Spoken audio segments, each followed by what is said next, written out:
Welcome to the Great Detectives of Old Time Radio. From Boise, Idaho, this is your host, Adam Graham. If you have a comment, email it to me, box13@greatdetectives.net. Follow us on Twitter at Radio Detectives and become one of our friends on Facebook, facebook.com/Radio Detectives. Our listener support campaign continues. You can send us a one-time donation, support.greatdetectives.net, or to the Zelle app to box13@greatdetectives.net, or also by mail to Adam Graham, P.O. Box 15913, Boise, Idaho 83715. Or you can become one of our ongoing Patreon supporters for as little as $2 per month. Patreon.greatdetectives.net. Enable us to have a really steady income coming in, and the possibility we have goals to buy improved equipment and also to reach such a level we don't have to do listener support campaigns in the future. And in addition to that, you get some influence over what we do on the podcast. You can help choose which of the episodes of the series voted listener's choice that we'll end up playing each month. Plus, you get to vote on our summer series on the amazing world of radio. To become part of that, you do need to become one of our Patreons by the end of the month. So just go to patreon.greatdetectives.net. Now it's time for today's episode of Rocky Jordan. The original air date, October 23rd, 1949. The Diorite Bowl. Buy wisely. Buy for flavor. Buy Del Monte. Del Monte, the brand you trust for flavor in so many good foods. Time now for Rocky Jordan, brought to you by Del Monte Foods, the brand preferred by more women than any other line of canned fruits and vegetables in the world.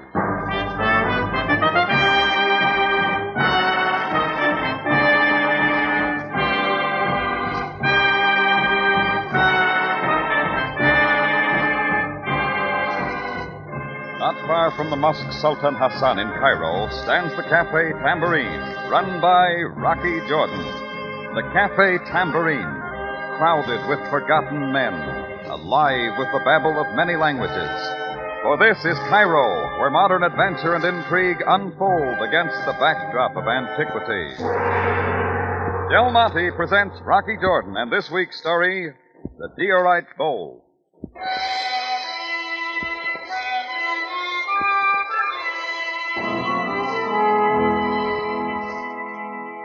I had just opened up the Tambourine that morning and was back in the kitchen glancing over the menu for the day.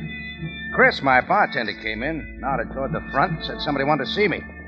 So I went out through the cafe, and there at the door, peering nervously in from the street, stood a skinny little girl, 12 or 13 maybe, dressed in the robes of the fellaheen. A small vessel was touched in her hands, and what I noticed most was the strange look of anxiety and fear on her soft, round face. The same fear sounded in her voice.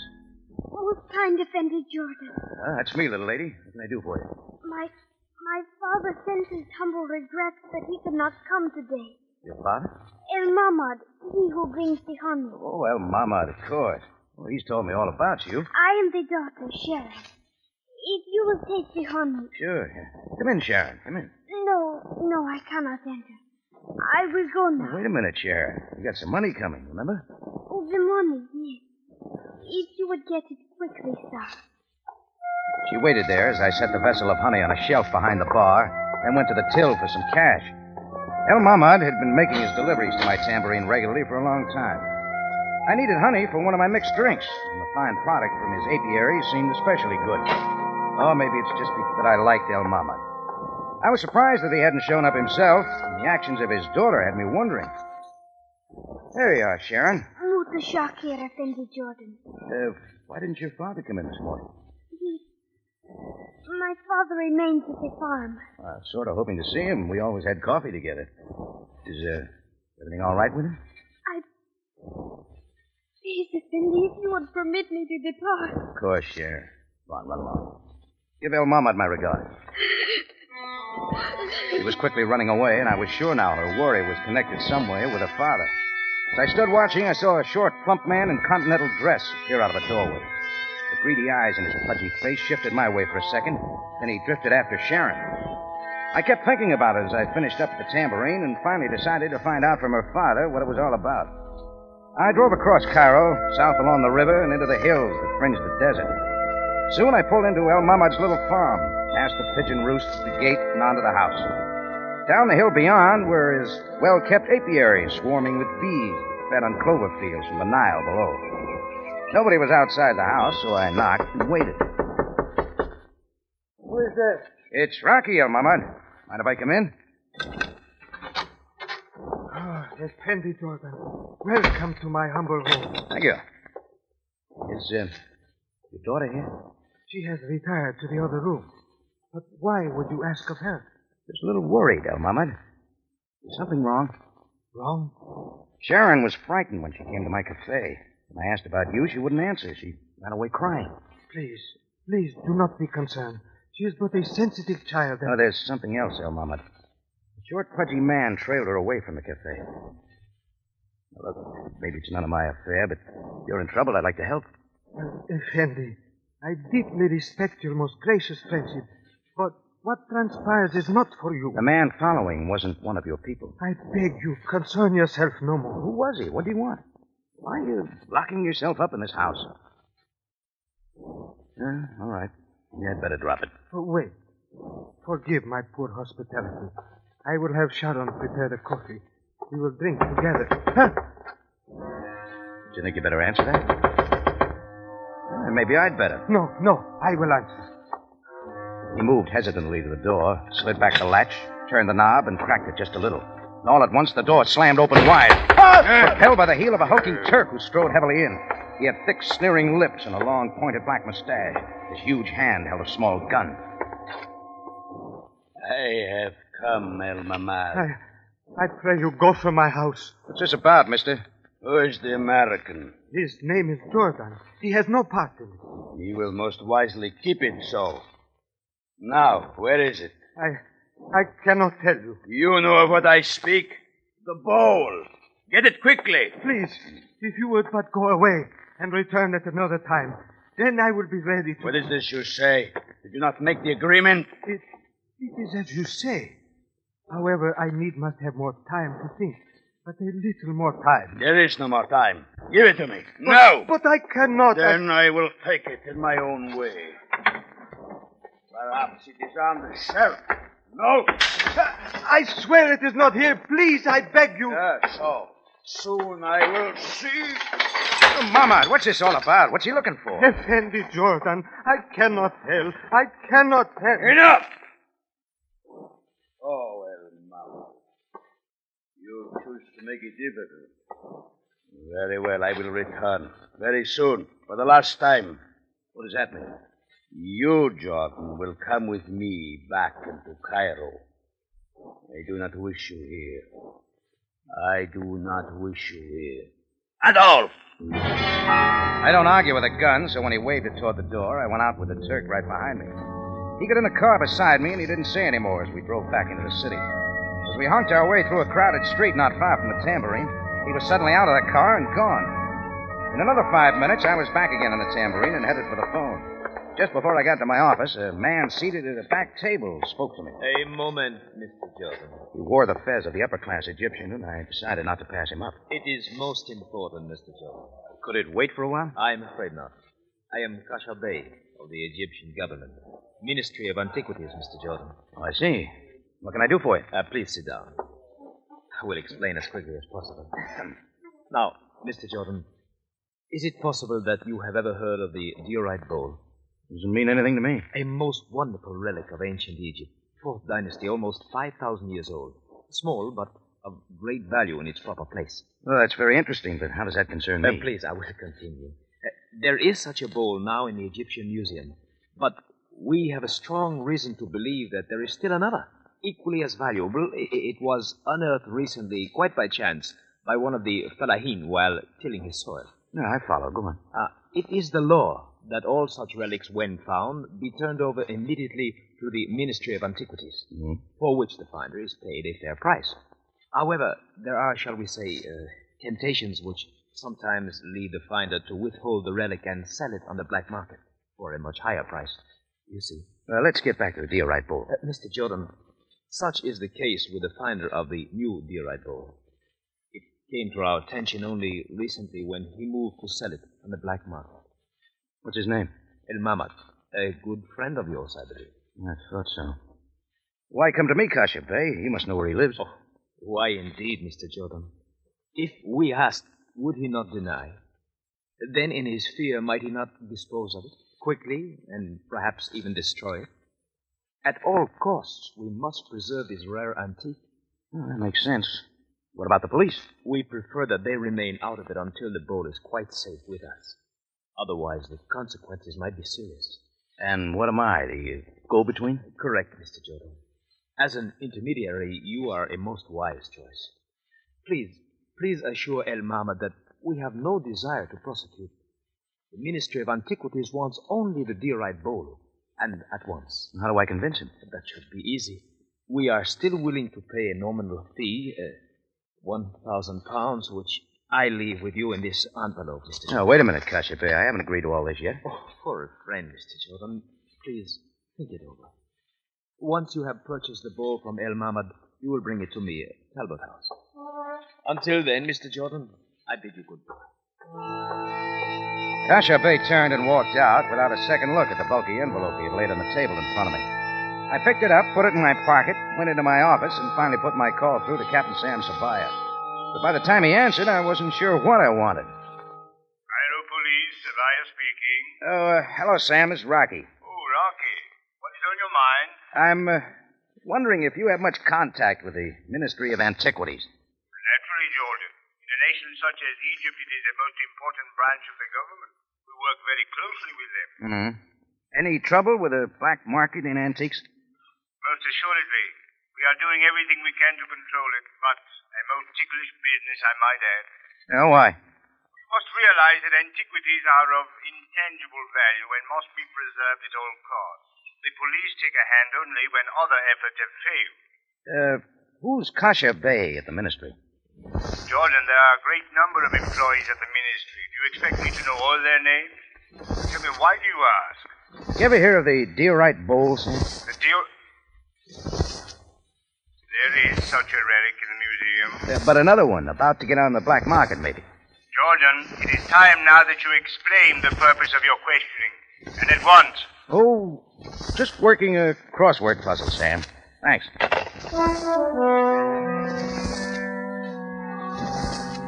Well, so far, Kasha Bey's story checked. And the place to get the rest of it was from El Mamad himself, out at his apiary.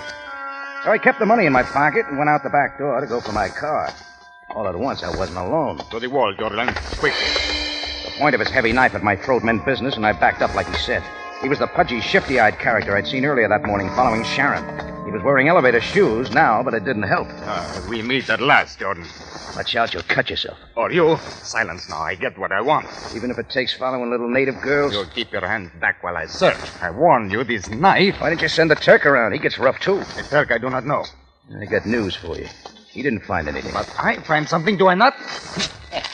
An envelope filled with Egyptian pounds. You will need this no more. Look, whatever your name is. I thought with this you were going to the home of El Mamad to get the bowl. Oh, was it? I do not like it. Tell me some more. I do not like you, Jordan. I tell you to keep out of this. I tell you to return to your cafe. And you keep the money. I do. I keep the money and give you warning, Jordan. I grabbed for his knife hand and he darted back, the knife clattering to the ground behind him. He whirled and picked it up by the blade, and as I dived in, he swung. The handle glanced off my head the first time, the next time squarely across the face. My knees hit the dirt and he swung again. Then I clawed at the cobwebs, waiting for the knife, but the blackness got there first. Del Monte Foods is presenting tonight's adventure with Rocky Jordan.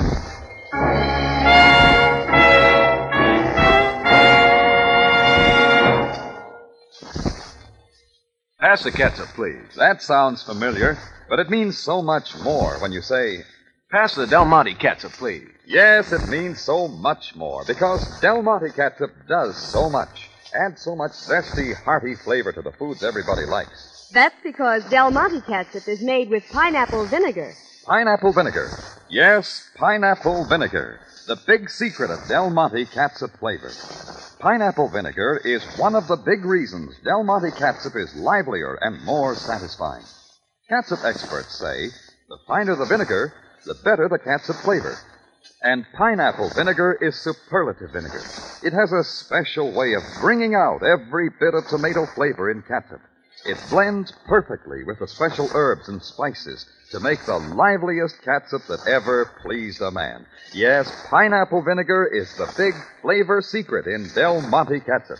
For real spiced tomato goodness, I wouldn't be without Del Monte catsup. It really makes plain food come to life. And for all its goodness, Del Monte catsup costs less than many other quality brands. Try Del Monte ketchup. You'll like it.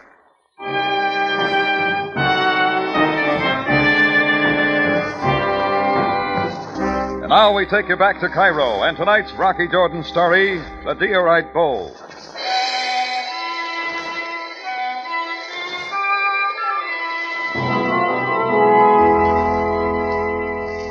When things began to clear, I was still lying in the alley.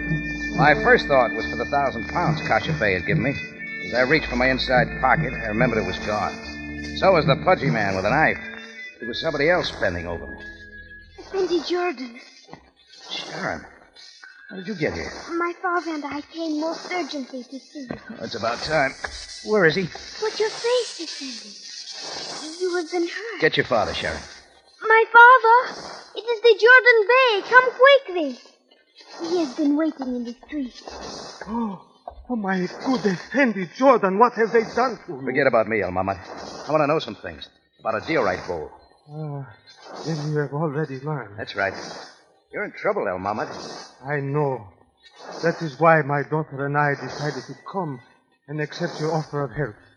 What I would tell you brings me only shame. Now, go on. Some time ago, I unearthed in my fields the bowl of which you speak. I was aware at once of its priceless value and hid it away. Didn't you know the law says you turn such relics over to the authorities? They'll pay. I knew, my Effendi, I knew. But I am a most poor man. I knew that I could sell elsewhere for a much greater sum. Finally, after much hesitation, I approached a certain man in Cairo and arranged for the sale. The short, pudgy man, continental dress? As you say. His name is Varios. I agreed to deliver the bowl at the time of payment. But then I began to realize my wrong and sent word to Varios that I had changed my mind. Only you changed it too late. Varios sent the Turk out to convince you. But even before that, I had received most violent threats. I was sealed to my bargain. You can understand my fear. I knew not what to do. I can tell you that, El Mamad. You will help me then, my Effendi? It's simple. Turn over your Diorite bowl to the government right away. It is my wish. But Jordan Bey... They won't prosecute. I have their promise. Then you have talked with him about this. Kasha Bey of the Ministry of Antiquities came to see me about it. He's waiting for an answer. Then you may tell him that I am ready. Just one thing, El Mamad. The money Kasha Bey gave me to pay is gone.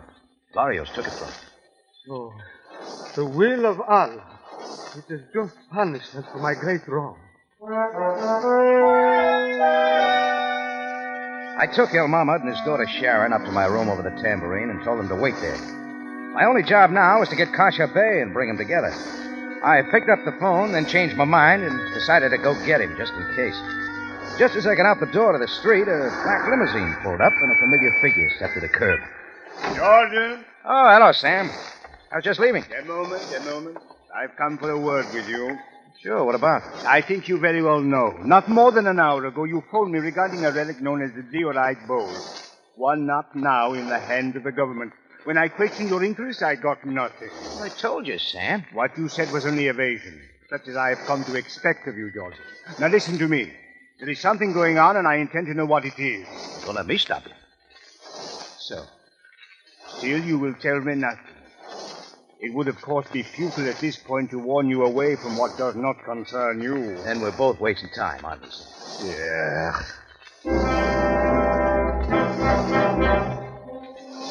Sam got back into his car and drove away, and I headed for the Talbot house. I wasn't more than 2 blocks on my way when I noticed Varios, the guy who had cuffed me around in the alley, following behind. I decided to shake him. It took only a few blocks, and I reached the Talbot house. I told Kasha Bey El Mamad was waiting. Right away, he came with me back to the tambourine. We all sat down in my office, and Kasha Bay was all business. El Mamad, Mr. Jordan tells me that you are ready to turn over to us the Diorite bowl. I trust in Jordan Bay's counsel, Casa Bay. I still say you'd better do it, El Mamad. As you advise, Effendi. We hold to our promise not to prosecute. Once the bowl is in the hands of the ministry, neither you nor we need ever speak of this again. Well, Mamad knows the money's gone. Most regrettable, but it cannot be helped now. Unless we call on the police and tell them... No, I beg you.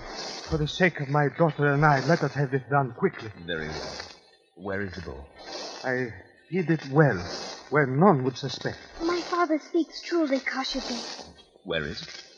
The Diorite bowl is in one of the hives of my apiary. In this hive, there are no bees, but the bowl is there and safe. And how does one know which hive? It is marked with paint, a cross of yellow. You are telling the truth this time. Before Allah, it is so. Sir, come in. Now, wait a minute. Who's out there in the cafe? You may see for yourself. I enter Kasha Bay. Hold the gun on them, sir. Do not let them move. They will not move. Jordan, it is the rude man who come to my house. What does this mean? Since when does this big Turk work for you, Kasha Bay? Since the beginning of it, Jordan. Is it not yet clear? Yeah. For one thing, you're not with the Ministry of Antiquities at all. But, my Effendi, did you not tell me that... Sure, El Mamad, I told you. Looks like I sold you a phony bill of goods. Most conveniently for me, Jordan. Now, allow no one to enter or leave this room until you hear from me.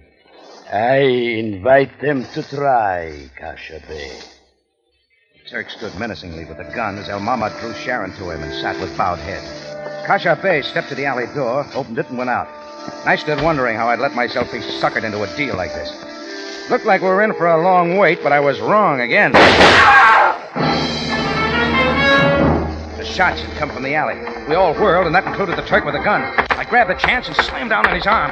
He dropped the gun, and I came up with it just that quick. I held it on him as I opened the door and glanced out to see Kasha Bay sprawled face down in the alley, and the back of Barrios running far down as he turned into the street. I knew he'd heard the whole conversation from the window, and I knew where he was going. Tell Mamad, can you hold a gun? If it needs be, Effendi. Take this one here and hold it on the Turk. Shoot if he moves. That I will do also. And Sharon? Yes, Jordan Get Bay. to the phone there on my desk and call Captain Sam Sabaya, the Cairo police. Tell him to rush some men over here to pick up the Turk in Kasha Bay. And tell him I said to hop out to your father's apiary the quickest way he can. Most quickly I will call the captain. Most quickly. Right away, I was out and driving across Cairo fast, knowing that Barrios was doing the same. Seemed like every camel and donkey and jalopy in Egypt was on the streets to slow me down. Finally, I was out on the winding road leading south. Just at dusk, I pulled up the hill past El Mamad's house. I got out and ran down the hill toward the apiaries, and I saw that Barrios was already there. He had just lifted one of the hives and was picking up a small bowl from underneath. I kept right on going, weaving cautiously around the hives filled with bees already settling for the night. Barrios saw me and started backing up, carefully at first. Have a care, Jordan. No one will take the bowl from me. I kept closing in, still No, weaving and I toward warn him. you, keep back, Jordan. Do not try. I was getting this close, time. too close for You try to Barrios. use them. I watched his hand go to his Will you pocket. try to As use it the came gun out on with a you? gun, I ducked. They missed, but the crack of the gun brought the bees swarming violently from the hives toward the sound. I kicked over a hive for good measure and was running. I made it away with only a couple of stings, and when I got where it was safe to look around, I saw Barrios scrambling away down the hill, slapping wildly at the bees that covered him like a thick-moving blanket. Suddenly, he stumbled and fell rolling. And that's when the bowl flew from his hand, struck a rock, shattered into a million pieces.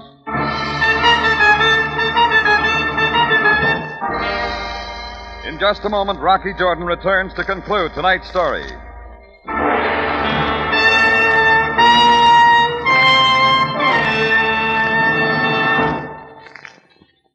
You know, folks, the best way to find out the real value of a cooking sauce is to ask experienced cooks who use it. You see, there's a mighty good reason why Del Monte tomato sauce has been a favorite with good cooks for a whole generation. Let Mrs. U.E. Smalley of Pasadena, California, tell us about it. She said, Why, I guess I've used hundreds of cans of Del Monte tomato sauce during the past 26 years. I wouldn't be without it. You like to use a product you know is dependable, and that is certainly true of Del Monte tomato sauce. Every can is nice and smooth. Nobody needs to tell me that Del Monte tomato sauce is made from ripe tomatoes and fine spices. Its flavor tells me that. Food that tastes good does you more good, I always say. And my tomato sauce recipes are family favorites. Del Monte's extra flavor makes any dish better. Thank you, Mrs. Smalley. Yes, in tomato sauce, it's the flavor that counts. And the rich, spiced tomato flavor of Del Monte tomato sauce brings out all the best flavor of the food you cook with it. Del Monte tomato sauce is so low in cost, too, yet it does such big things for dishes like stew, spaghetti, and hash. Next time you go shopping, buy the original tomato sauce. Del Monte. Back now to Rocky Jordan for the conclusion of tonight's story.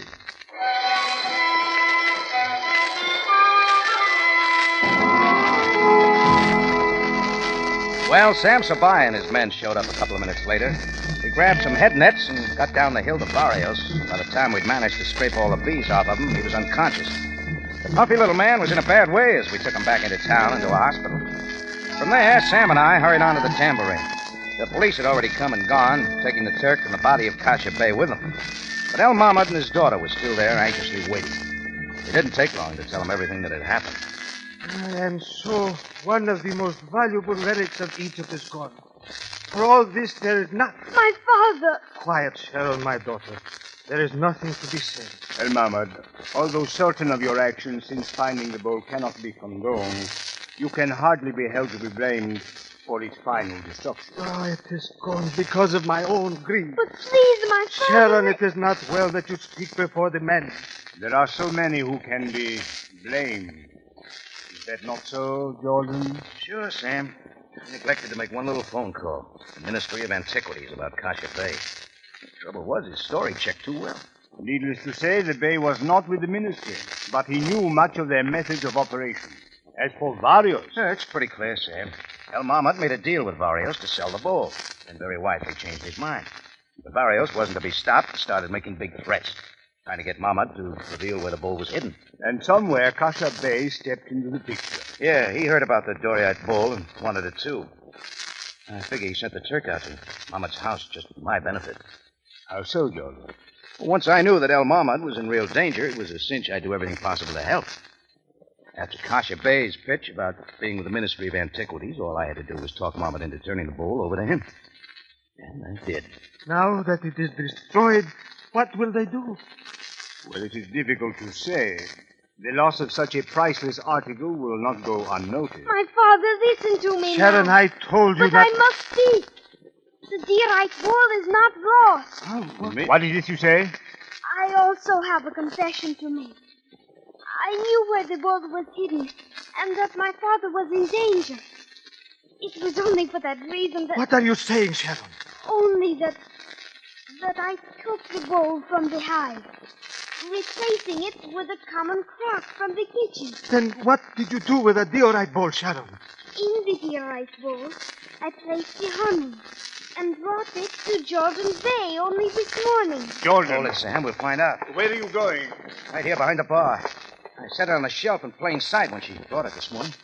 Yeah, that's the one. Oh, careful with it, Jordan. Effendi, it is the one. It is indeed the one. There can be little doubt. A remarkable find. A relic almost as ancient as Egypt itself. Sharon, my child. Did I do right, my father? Ah, by your innocence and love, the grace of Allah has been with us this day.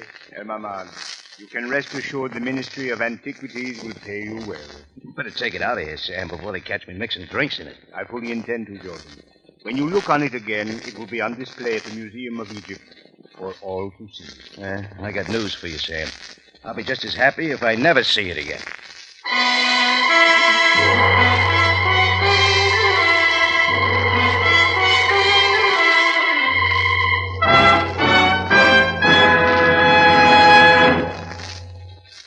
For the finest in tomato flavor, enjoy the whole family of Del Monte tomato products. Del Monte ketchup and chili sauce, Del Monte tomato sauce and canned tomatoes, and Del Monte tomato juice. Remember, buy wisely. Buy for flavor. Buy Del Monte. Del Monte, the brand you trust for flavor in so many good foods.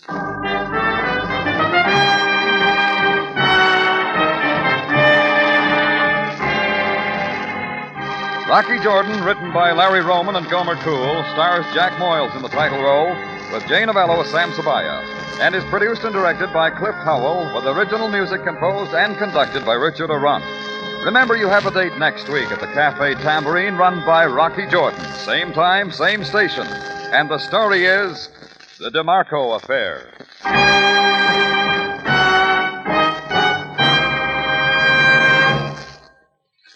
For real country corn patch flavor, buy Del Monte corn. Golden cream style or whole kernel.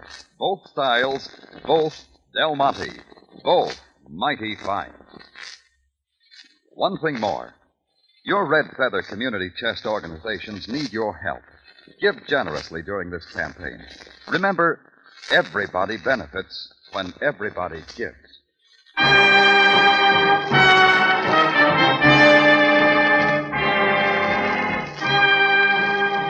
Larry Thor speaking. Rocky Jordan is presented over CBS, the Columbia Broadcasting System.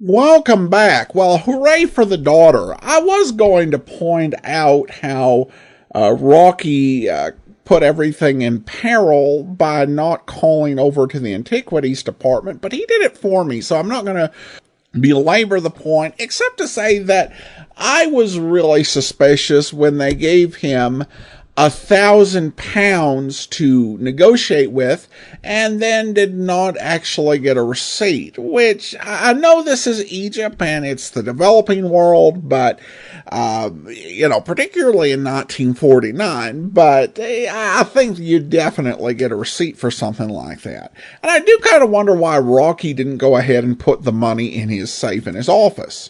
It's really odd having Larry Thor as the announcer on this series, particularly when he talks about Del Monte vegetables being the best in the world, because it keeps calling into mind with the Broadway's My Beat episodes, where he refers to portions of Broadway as the lonesomest mile in the world. Well, that may just be some odd association on my part.